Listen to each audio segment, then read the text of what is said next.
Hey everyone, we have a great show for you today coming up for the CFBDynasty.com podcast. We're looking at the next man up at wide receiver. There's a lot of guys moving out, a lot of guys coming in. We can't wait for you to see this show today. Make sure you like and subscribe. And now, on with the show.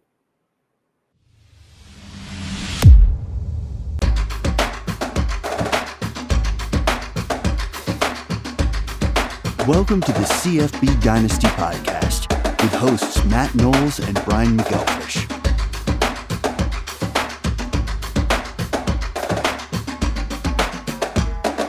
Hey everyone, we're here once again with the CFBDynasty.com podcast. As always, my name is Matt Knowles alongside Brian McElfish and Doug Gravely. Today we're going to be talking about the next man up at wide receiver. Brian, Doug, how are you guys doing today? Man, I am great. Looking forward to a big weekend of spring games. I'm excited for it. So yeah, man, I'm doing good too. It's going to be a lot of fun. What games outside of your own personal teams are you looking forward to the most? Well, right now I'm watching the weather for tomorrow night. Gators play in the Swamp tomorrow. It's going to take the family up there, and any chance I get to kind of have a good environment with the kids around football, I want to do that. Rain and for us cold. If it's 60s and rainy, that's cold to Floridians. So yeah, I don't know about tomorrow night. Hopefully probably the weather will clear up and be fine by the 7:30 kickoff. But yeah, on Saturday though, wow. So you got from the ACC, Clemson, FSU, Virginia Tech, whatever. Big Ten, you've got, and there's more. And then Big Ten, you've got Michigan State. There's Saturday. You've got Penn State, Ohio State. Pac-12, there's Cal, Arizona State. You can catch some Rashada stuff there. USC on Saturday. And then in the SEC, you've got Arkansas, Georgia, Mississippi State, South Carolina, Tennessee, Texas A&M. It's going to be all day long for me. Every game I can watch, I will watch. Can't wait. What about you, Doug? Which one are you looking forward to the most? I'm really looking forward to the USC game. You guys know that I got Marshawn Lloyd on my fantasy team, and I'm really interested to see what's going to happen there. So did you try and trade with Danny? I didn't. He had mentioned my second this year for a second and a fifth next year, but I don't know about all that. Maybe I'll appease to William Dong in our league at this point, who's starting to give me a bunch of compliments and see what he'll give me for some picks. So we'll see what happens. So, Doug, I do have one more question for you. So if a tree falls at the Masters and everyone is there to hear it, does Doug jump off the couch? Doug does not jump off the couch. What did you think about did you watch the video, the highlight of that when the tree fell and everybody had to run out of the way? I did watch that video. I mean, me personally, I would have just tried to catch it, but it's fine. Yeah, well, I'm glad that you weren't there because that would have been a very poor decision. We would definitely be back to just me and Brian on this podcast about the decision at the time. 100%. All right. So again, we talked about today's show is going to be talking about next man up. The last couple of weeks, we've done quarterbacks, we've done running backs. Today, we are going to get into the next man up at wide receiver. Quarterbacks and running backs are a little bit more straightforward because you're only going to be lining up one quarterback and maybe one or two running backs on the field at a time. Wide receiver can be anywhere from 1 to 5 on the field at a time. So it's a lot more difficult to decide who the next man up is going to be, which makes it a lot more imperative for you to get your information and understand who is really going to be the one that's going to get the targets. That's why you guys want to like and subscribe to the CFBDynasty.com, to the podcast, to the website, get up on the Discord, and make sure that you are in the know once this show is done. So we're going to get right down to it. So BMAC, Doug, who is the first school that we're going to go to talking about the next man up at wide receiver? Let's go to the Vols, Tennessee. So the passing attack that's just really taken off. It's good to see, the hype around the Tennessee program again. I hated them so much as a kid. I have specific ties to a loss, which was in 2001 in the Swamp, the last game of the year. It was pushed to the end because of the 9/11 event. So, man, Spurrier's last game in the Swamp ended with Travis Stevens running all over the Gators, 200 plus yards. And it was one of I think it was at the time, it was the worst or most rushing yards Florida had ever given up. So anyways, now Tennessee's got a passing attack that has huge fantasy interest, and they're losing Jalen Hyatt, who's probably going to be a first-round pick in the draft, and Cedric Tillman, who is going to be a day one or probably a day two pick. So who do you got, Doug, that you're looking at there at Tennessee to replace that elite production, with Joe Milton or Iamaleava coming back into the mix at quarterback? You and I have talked about this many times. We've talked about Tennessee a lot. And I am becoming a really big fan of Squirrel White. I think McCoy, he's gonna have a solid season, but I just really, really like what I've seen from Squirrel White, what I've heard about him, and then Ramel Keaton as well. Keaton's another one that I think could be really exciting. Beats a lot of players downfield, makes amazing catches. Just ask Florida fans like Brian over here. So real quick, Squirrel White, right? So Matt, I don't know if you've seen any film on this guy or whatnot yet. If you imagine a squirrel as a receiver, you picture a slot receiver, right? Absolutely. I think that fits the bill for Squirrel White. What do you think? He's going to get some deep balls, and you saw that in the bowl game, but he's going to get a volume of catches too. Like, I think he is set up to be a little bit of the Hyatt, but also, he's going to be playing the slot quite a bit. I think potentially the best route runner on the team. Yep. And there's a lot of people saying that his ceiling is even bigger than Hyatt's. Yeah. So I don't know. We'll see, but I like him a lot. For those of us in our league that are thinking about receivers, because I know we need a lot we have a lot of guys that need receivers. Guys, if this guy makes it to round 2 for me, he's gone. So that's all I'm saying. I think one of the interesting things about Tennessee is that they're a good case study for understanding who the next man up is within season. Last year, and I was the unfortunate, Cedric Tillman, first round. He looked like he was going to be the guy. He was the one that was projected to be a first-round pick in the NFL draft. And he goes down, and then Jalen Hyatt goes absolutely berserk. Leading up to the draft, there was no talk that Jalen Hyatt was going to be that guy at the level that he was. So it just goes to show that if there was somebody who took a flyer on Jalen Hyatt in the draft, or somebody that had been scouting him and they said, hey, you know what, I want to get the guy behind Cedric Tillman as far as what his productivity is going to be, they really got a great player. So you really need to look at Tennessee in 2022 and understand just how important it is to know who the next man up is at all times, preseason and during season. Yeah, well, it depends on how deep your league is, whether it's going to be like a waiver wire pickup or whatever. But there's 4 guys to get excited about that we'll talk about here. But I agree with Doug. I think Squirrel, if you're drafting right now, he's the guy that you want. And he's probably available in most leagues. Now, let me ask you guys a question about Tennessee.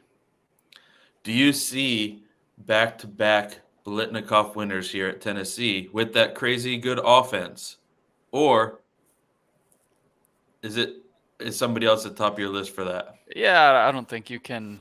I like the betting odds on that would be so small to have back-to-back Biletnikoff winners. I don't know if that's happened, but I would say no. But I think I think they're going to be highly productive. And yeah, with the other guys being Brew McCoy, obviously he comes over from USC a couple years ago, highly touted, 6'3", 220 pounds, projects to be their go-to guy in the red zone, which is big in terms of fantasy production, but he's going to play the outside.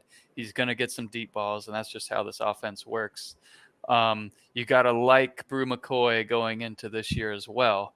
But another guy who really he just looked incredibly athletic, able to make any sort of acrobatic catch. I know he made a couple against Florida that were diving or, completely getting turned around and making an incredible play on the ball. Like those kind of guys earn trust from quarterbacks, and they're going to get more and more opportunities. Ramel Keaton is one who he showed those flashes. He looks great. And then you get the former 5-star, 6'5" transfer over from Oregon, who didn't really get to play a ton at Oregon, Deonta Thornton. Plenty of reason to get excited about him as a deep target, as a guy who will be great in the red zone. We'll see what if he can kind of break through. He's probably the 4th on the list right now, but I'd say if I was drafting today, it'd be Squirrel White, Brew McCoy, then Ramel, then Deonta. How about you? Yeah, I would say to answer Doug's question, I think that just in general, there's too much turnover, too much movement in college football, especially with 133 teams out there, to have a team that is not the upper echelon team like in Alabama or Ohio State come in as a favorite to have somebody win an award when you've got a turnover of every skill position at Tennessee. I think it'd be really difficult for them to be able to get that Blitnikoff again. I just think it's a fun question to ask, a fun thing to think about with such a high-powered offense there. You never know. I don't know if it's ever happened back-to-back. It'd be something worth researching, but could be fun to think about. But I agree with you, Brian. I think Squirrel White would be my number 1, Brew McCoy 2, Ramel Keaton 3, and then Deonta Thornton at 4 if I was drafting today. All right, so let's take a move on to the next team that you guys want to talk about. Tank Dell out at Houston. Keyshawn Carter out at Houston. Who do we like as the next man up in that Houston, that potent offense for Houston? So I'm going to go with a young kid by the name of Matthew Golden is probably my favorite to take over. There ain't no probably. He, as a freshman, he shined. He did great. Yes, Tank Dell has huge shoes to fill. Great receiver, and I hated playing against him in fantasy for sure. But Matthew Golden is my guy that's going to take over that offense. I think getting Joshua Cobbs from Wyoming is a great addition. He was the number 1 guy in Wyoming. Not that that's much to say. I don't think Wyoming's deep offense was very scary, for lack of a better term. But then you got Sam Brown, who was another talented freshman last year.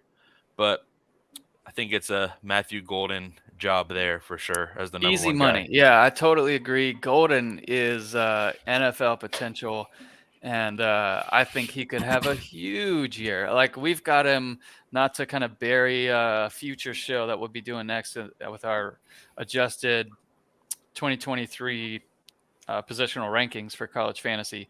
We've got Golden going into the spring at 10th because there's so much that Tank Dell did that he'll just take on.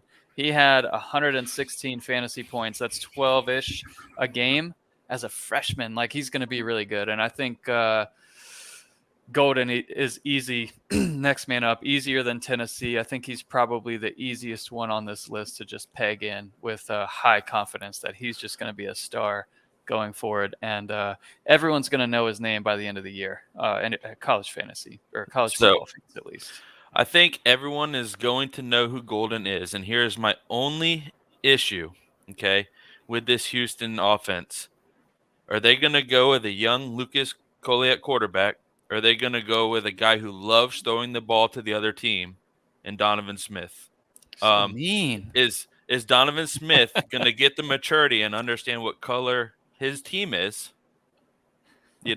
on whether they're red that week or white that week with home or away jerseys, or is he going to keep throwing it to the other team? I don't know. Hey, if we're trying to up engagement on the podcast, I think that Doug is going to be getting a lot of flaming hate mail from Houston fans. So, hey, you know what? We got to do what we got to do. Let me give you a different name. I like it. Let me give you a different name that matters more than those 2 quarterbacks. Dana Holgorsen. They're going to figure it out, and they'll be fine, and Golden's going to get his, period. If he's not a top 10 fantasy receiver after a healthy 2023, we'll shave Matt's beard. Ooh. Man, I don't know about that now, man. Shave Matt's beard. Can I do it? Can I shave it? I think we just have to shave Doug's beard. How's that? I shaved mine last night. I'm looking That's all what I'm fresh and clean, saying. buddy. That's beside the point. All right, so we're just going to travel right down the interstate. And, I'm not really sure if SMU is right down the interstate, but still, we're going to travel right across the state. Now we're going to look at SMU, another high-powered offense in the state of Texas. Rashee Rice is out at SMU. Who do you guys like to be the next man up at SMU? Go ahead, B-Mac. Really?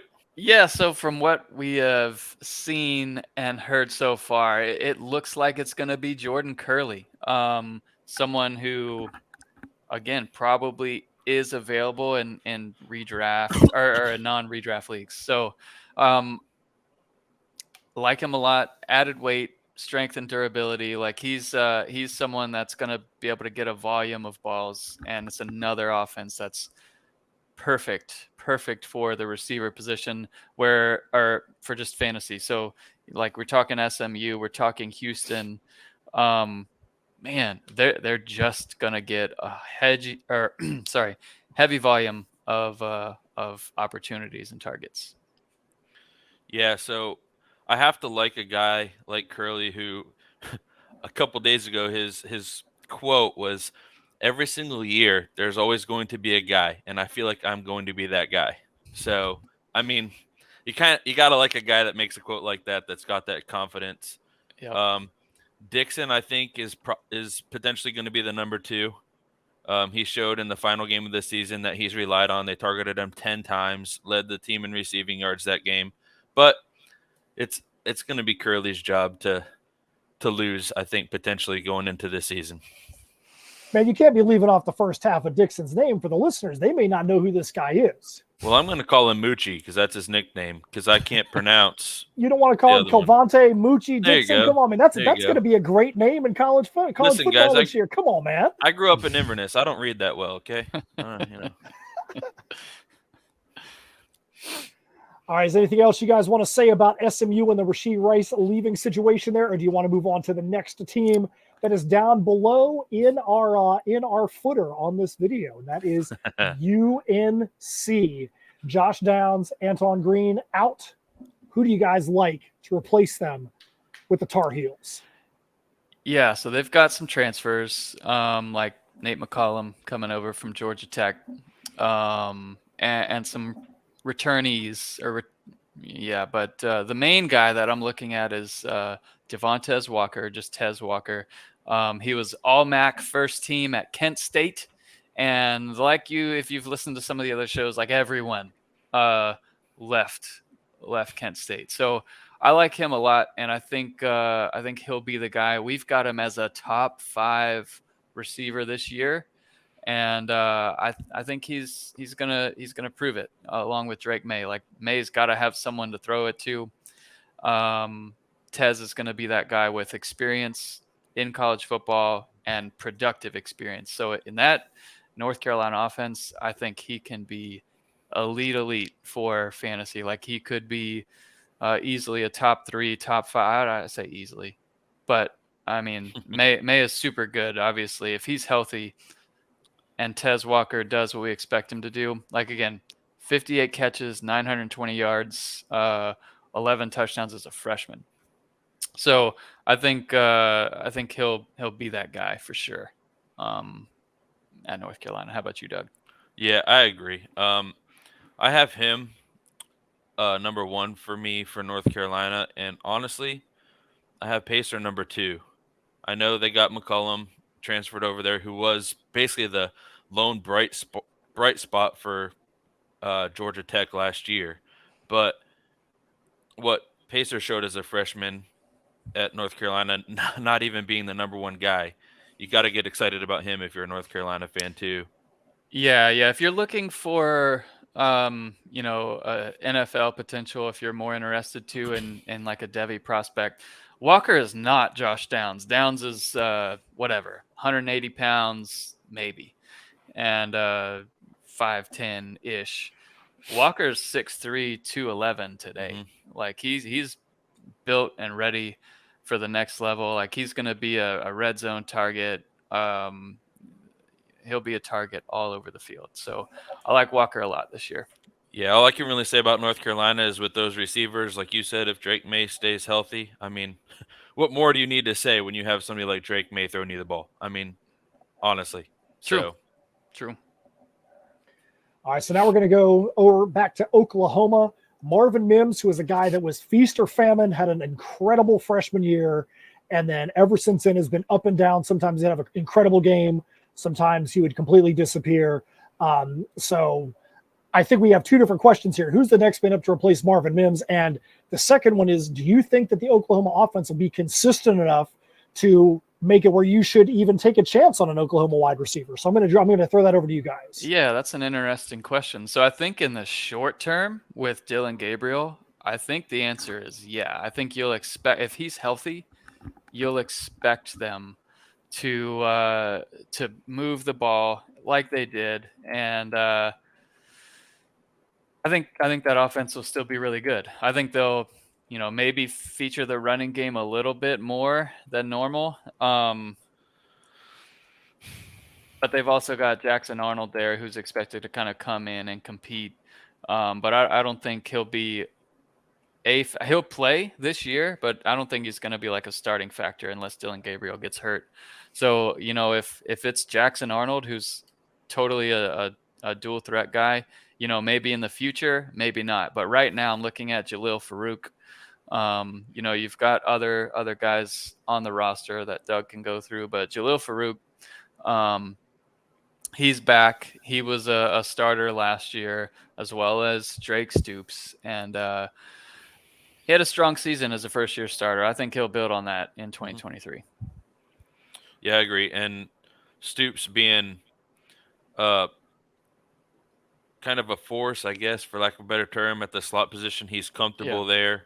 He's back again, I think his 5th year, I believe. So he's got a lot of experience. He's just from what people say, he's a smart football player. So I think they'll be productive. Do I think anybody's going to step into the Mims production? I don't know. We'll see, I guess. Yeah. I guess my confidence level would be maybe a 6 out of 10 that they'll be good for fantasy, because you do worry about that week in and week out production. But I think Farouk is really good. Maybe more in a best ball kind of league format where you can be feast or famine. Right. But yeah, Jalil Farouk, I'd say pretty confident he'll end up being that guy. And that's another area where you could see by midseason one of these first or second year freshmen kind of taking off. So I feel like this could have just been the Texas show, because we have so many schools from Texas that are in this list. So now let's go over to TCU. Quentin Johnson, Darius Davis, Tay Barber, all out. That's a lot of production right there. Talking about 3 guys out. Who do you guys like at TCU to replace any of that production? Well, the one guy I had him on my draft board. Okay, so there are some guys that you expect to do really well as you're going into the draft. You read about them, you watch their highlights, whatever, you get excited about them, and you're just looking for an ounce of I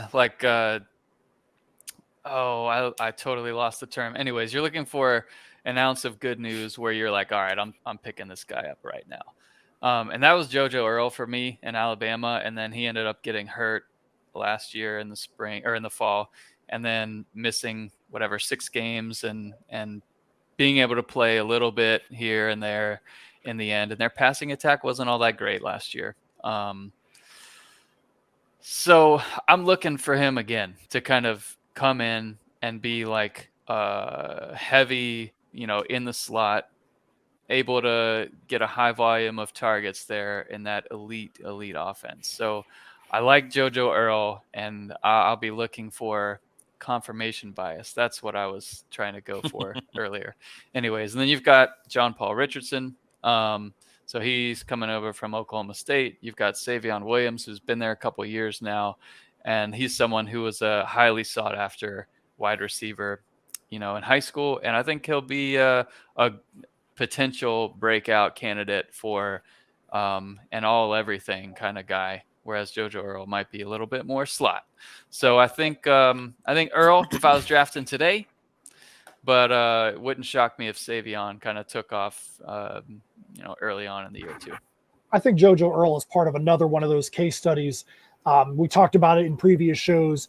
Tons of Alabama wide receivers made their ways to the pros, and it used to just be, find a name that played wide receiver at Alabama. You're going to get somebody who's going to be a blue chipper on your fantasy team.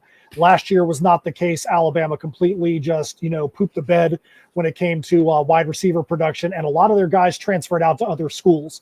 So I think that looking at these guys and seeing if they produce at these other schools, you're going to be able to say, was it just that Alabama had a bad year last year and these guys were talents, or did Alabama have a hiccup in their recruiting? And maybe if they don't produce at these other schools, maybe we need to start taking another look at those Alabama wide receivers going forward. Are they going to continue to be a blue chip producing school anymore? So I think JoJo Earl and some of the others are transferred out. We want to make sure we keep our eyes on those, how they relate back to Alabama. Yeah, I still have to, in my feeble little mind, believe that it had something to do with the offensive play calling at Alabama too. So I think a new OC there is probably going to make a world of difference, and Alabama fans may have something to cheer for again soon, because I don't think their former offensive coordinator really had much to give anymore that surprised people. Yeah, man, that's a good point. Both of you guys make really good points there. And I think they're both valid. Alabama could have had a batch or two of receivers that they just didn't hit on, which happens in recruiting. But also, I think it would be the OC. I totally agree with both of you guys there, and I think Earl will get his opportunity, and we'll see what he can do with it at TCU. All right, so we're going to go now to BYU.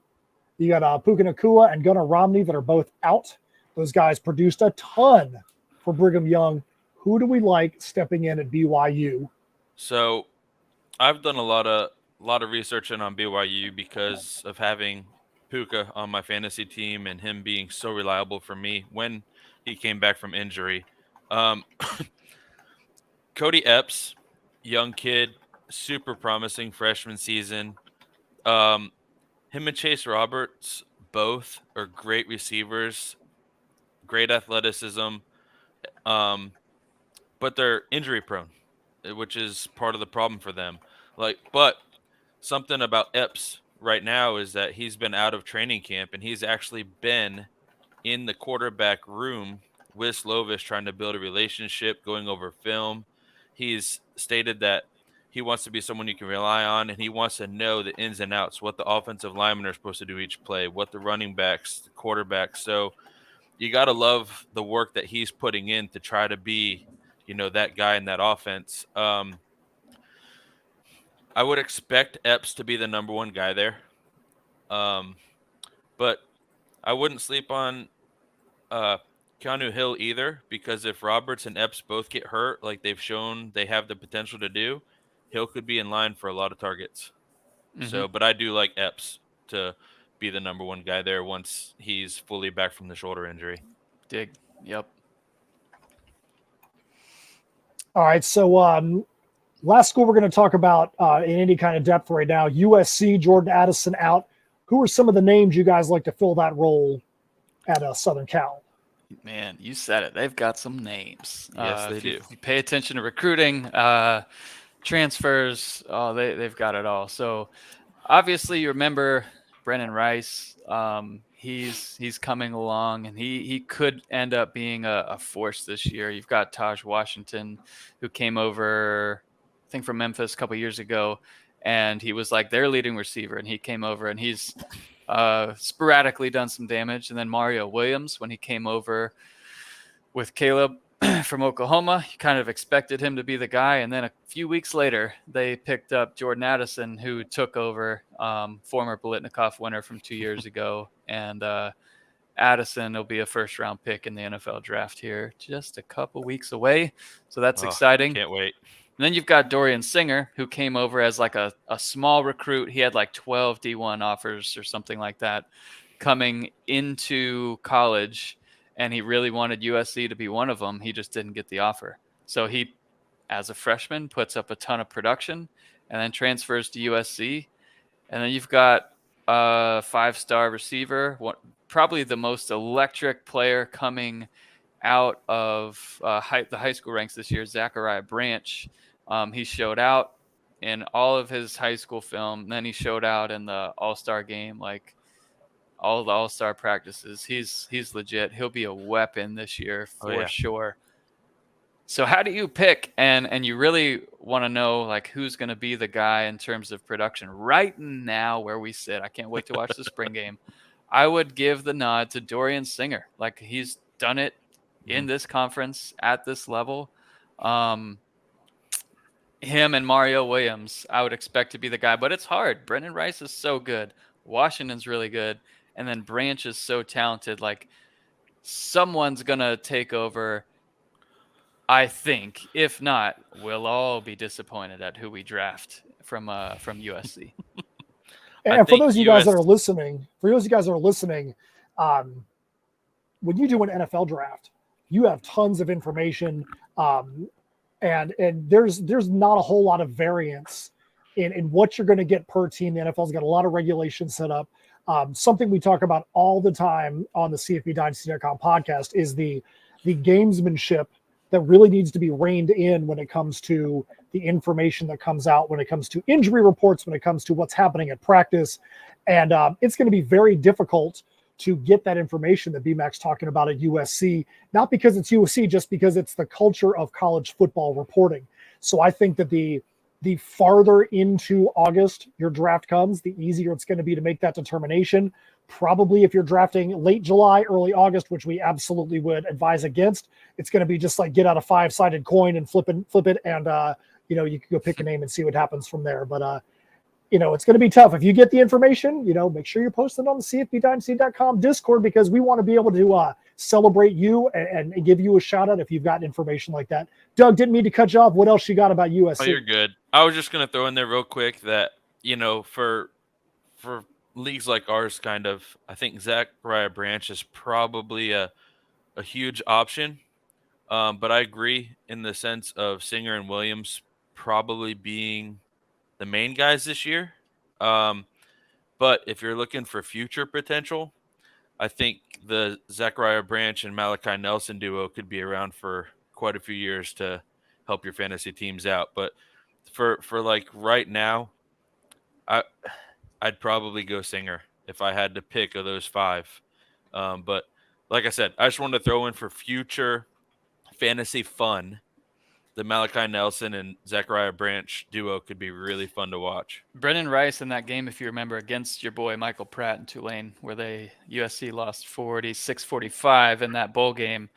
Rice went 6 catches, 174 yards, 2 touchdowns, related to Jerry Rice. Like I think he's going to do some damage. And there's been some early reports in the spring about how Rice is really seizing his opportunity. It's going to be interesting to see if one guy takes off. And that's really the kind of gamble that you'll be doing if you're drafting like now, or for like Matt said, if you're drafting in like July. It's still going to be quite a gamble. Yeah. But it's one that can pay off. And the biggest thing I remember from that game was a specific running back for Tulane just making people look like they were his little brothers and they couldn't do anything to stop him. So, right. But no, I do agree that, USC's got some great receivers. That's a game. And I said it for my running back purposes, but that is a game this Saturday that I'm looking forward to watching for sure. And the real winner from all of this talent is obviously Caleb Williams. Heisman winner is coming back, losing an elite first-round NFL talent, but surrounded by so much more. He's the guy you obviously want on your college fantasy roster over anyone else on USC. But, it's going to be interesting there. All right, so lightning round as requested by Doug. Just some schools that we want to just mention. We may not want to cover specifically, just other schools you want to pay attention to. I know one for me I want to pay attention to is Western Kentucky. Last year, the production across the board was ridiculous. They did have a little bit of issues when it came to who was going to be the guy and who was going to be the one that was going to be consistent with getting you points. Malachi Corley was incredible at times. At times, he kind of disappeared. The big thing for them is their quarterback went into the transfer portal, and then he pulled his name back out and went back to Western Kentucky, which is massive for them. Yeah. That's a school I'm paying attention to. Doug, you mentioned a couple before the podcast started. Who are some other schools that you just are quickly wanting to pay attention to? And that's massive to you, right, Matt? You're the Absolutely. You got Corley. We've got him number 2 right now on our receiver rankings for 2023, and I think he's going to be elite with.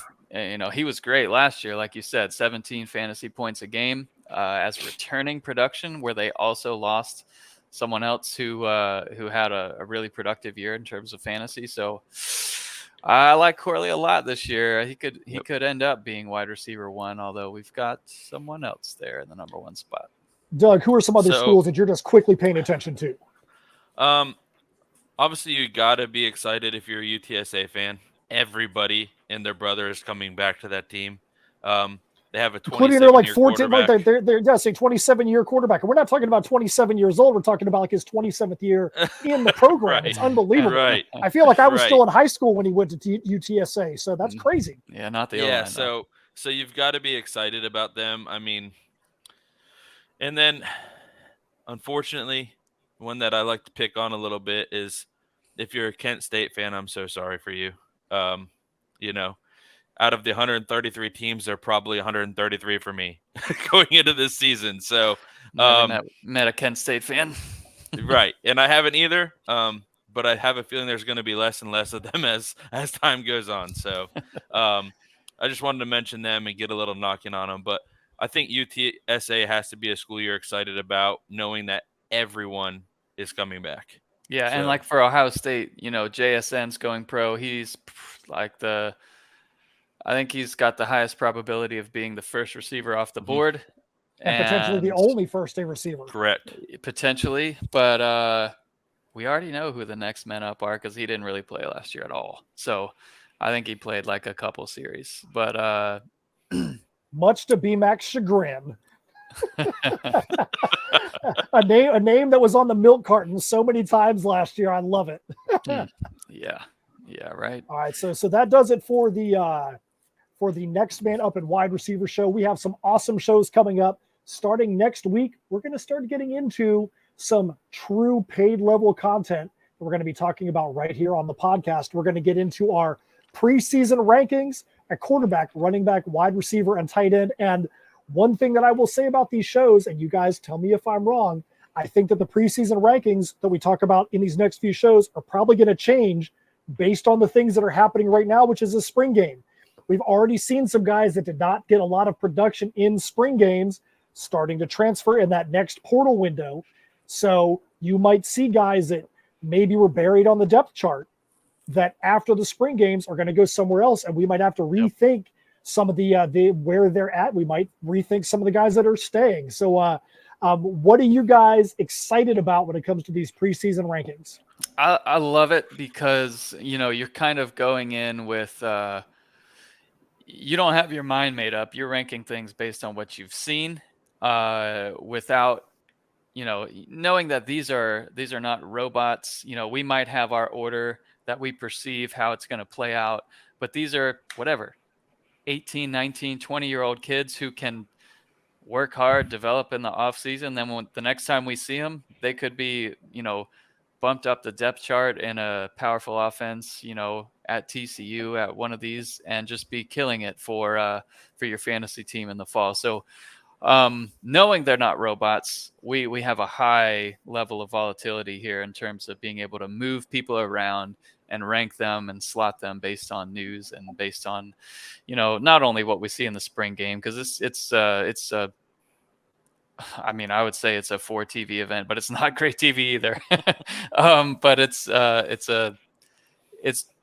just one little version of what they've gone through all spring, what they're going to go through all fall. And we'll be making adjustments. We're reading and paying attention and kind of seeing what people close to all these programs are talking about. So we'll be moving people around a ton, and that part is fun too. Like just when people exceed your expectations and kind of break out, it's fun to have like a Rondale Moore on your roster the year he breaks out, where we can help you know things that maybe your other league mates don't know. One of the things I really appreciate about college fantasy football is as a lifelong NFL pro fantasy football player, doesn't matter which service you go to before you go into your draft, the rankings are going to be pretty similar. The number of things that are going to be variances are going to be very small. When you're in college fantasy football, information is at a premium. That's why CFBDynasty.com is one of the top providers of that information. But you can look at our list and you could look at other services that are out there, and the rankings could vary wildly. You could go into a draft and the people that are drafted could vary wildly. And it's great to see who CFB Dynasty hits on, who we miss on, who some of the other services hit and miss on. There could be guys that, you could see in the top 10 here that don't even make the top 50 on someone else's list, just because it's so much more volatility. Like you said, you're talking about 18, 19, 20-year-old kids. You're talking about so much changeover at other positions, quarterback, offensive line, coaches. You're talking about 133 units as compared to 32 units in the pro game. So it's always fun to see who gets hit on earlier in the season. I'll always go back in the day. I remember when BMAC and other guys in our league would go to the high school all-star games to see who are guys that they might want to have on their pro team. And I will never forget you guys going and talking about Julio Jones at the high school all-star game and pegging him as a senior in high school to be your guy on a pro team. And so it's always fun looking at these young guys and seeing who they peg to be that Devi, campus to your pro Hall of Fame. Yep, for sure.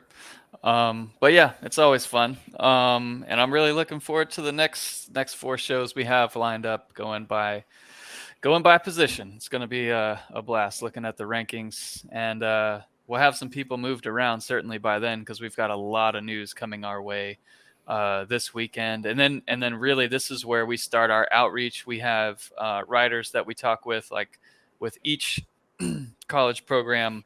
Well, not all of them yet, but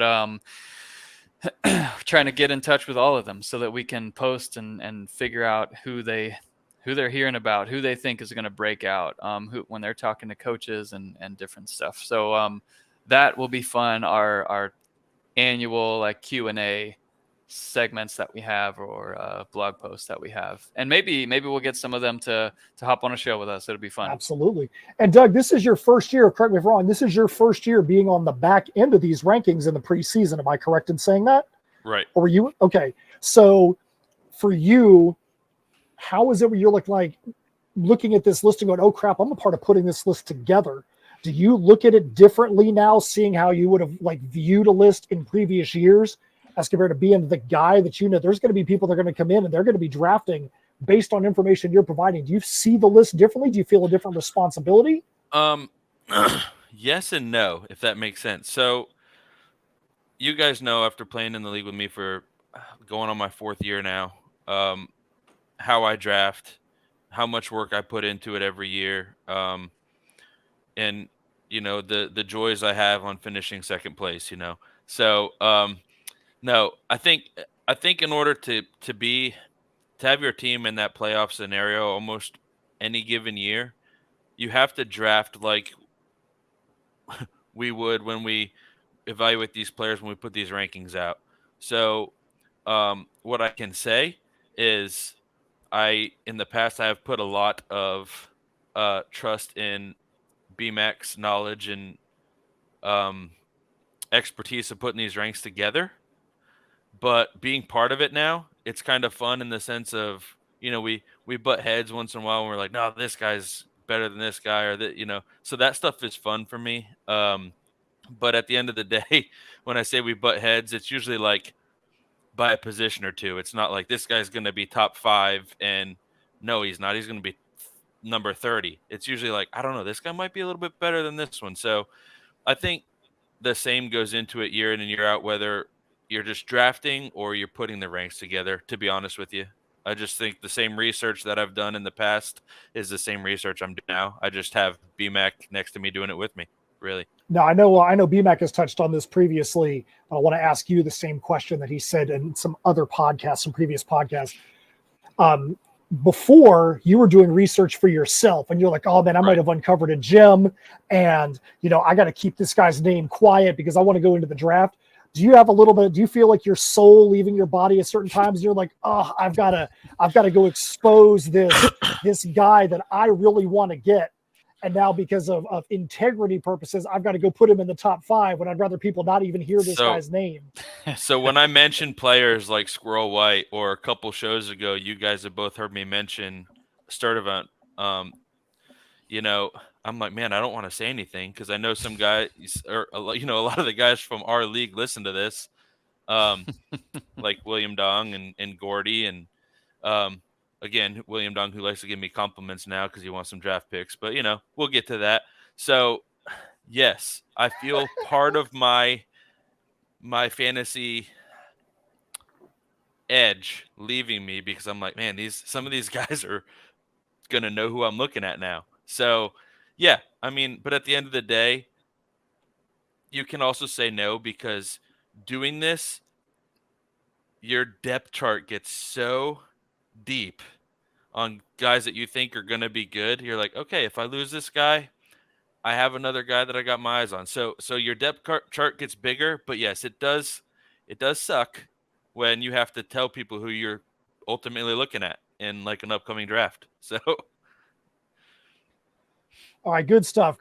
So that's the end of our show for today. Once again, we don't want you guys to forget to go down to the bar at the bottom, like and subscribe. Look at Instagram, Twitter, TikTok. We want you on the Discord channel. We want you guys involved in the community. We do not want this to just be a one-way information going out. We want your information to come in because you guys are going to be more in tune with your specific program, more with your specific conference. With 133 schools out there, there's only so much time in the day to be able to assemble this information. We'd love to have you guys be involved in the community so that we can get the most accurate and up-to-date information that we can on these podcasts. Once again, go to Discord, look up cfbdynasty.com, like and subscribe anywhere that you can. We are really excited to have you guys as listeners, as watchers, and we cannot wait for you guys to come back next week when we start our preseason top 25 shows. On behalf of BMAC and Doug Gravely, my name is Matt Knowles. We'll see you next week. see you guys. See ya.